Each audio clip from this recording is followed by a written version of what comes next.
નમસ્કાર દર્શક મિત્રો, ધ લોકસત્તા શોમાં આપનું સ્વાગત છે। અમેરિકાના લોસ એન્જલસ શહેરમાં ટ્રમ્પ સરકારની ઇમિગ્રેશન નીતિ વિરુદ્ધ મોટી સંખ્યામાં પ્રદર્શનકારીઓ રસ્તા પર ઉતરી આવ્યા છે અને ભારે ધમાલ મચાવી છે।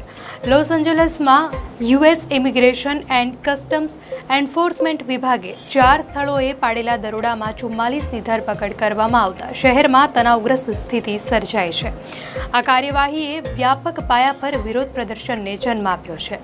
તેથી દેખાવકારો અને લોસ એન્જલસ પોલીસે વિવિધ સ્થળોએ એકબીજા સાથે અથડામણમાં ઉતરી હતી। પોલીસે ભીડને વિખેરવા વિવિધ ભીડ નિયંત્રણ ઉપાયો અજમાવ્યા હતા।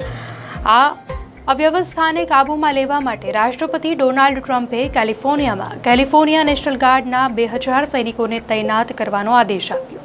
આ નિર્ણય બાદ દેખાવો વધુ હિંસક બને તેવી આશંકા છે।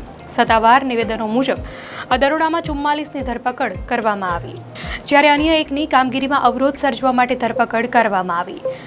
આઈસીએ જણાવ્યું હતું કે તે રોજના લગભગ 1600 લોકોની ધરપકડ કરે છે। જોકે ઇમિગ્રન્ટ્સ બચાવ જૂથોએ દાવો કર્યો છે કે 4 નહીં 7 જુદા જુદા સ્થળે દરોડા પાડવામાં આવ્યા હતા। દરોડાના સમાચાર ફેલાતા જ કેટલાય દેખાવકારો અટકાયત કેન્દ્રો અને દરોડાના સ્થળોની બહાર એકત્રિત થઈ ગયા।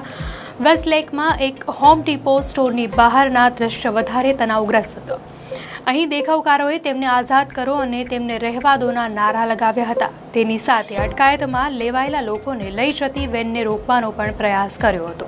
ત્યારે લોસ એન્જલસના મેયર કેરન પાસે આ ઘટનાની ભારે ટીકા કરીને જણાવ્યું હતું કે આ પ્રકારની રણનીતિઓ સમુદાયોમાં ડર પેદા કરે છે અને શહેરની સલામતીના મૂળભૂત સિદ્ધાંતોને અવરોધે છે। હું આ ઘટનાથી નારાજ છું। મારી સરકાર આ પ્રકારની કાર્યવાહી સહન નહીં કરે। કેલિફોર્નિયાના ડેમોક્રેટિક સેનેટર એલેક્સ પેડિલાએ પણ આ ઓપરેશનને વધુ પડતું અને ક્રૂર ગણાવી તેની આકરી ટીકા કરી હતી। અમેરિકાએ શરણાર્થીઓના પ્રવેશને 3 મહિના માટે સ્થગિત કરી દીધો છે। આનાથી શરણાર્થીઓના પુનર્વસન પ્રક્રિયામાં વિલંબ થઈ રહ્યો છે। ત્યાં શરણાર્થીઓ માટેના સુરક્ષા પ્રોટોકોલની ફરીથી તપાસ કરવામાં આવી રહી છે।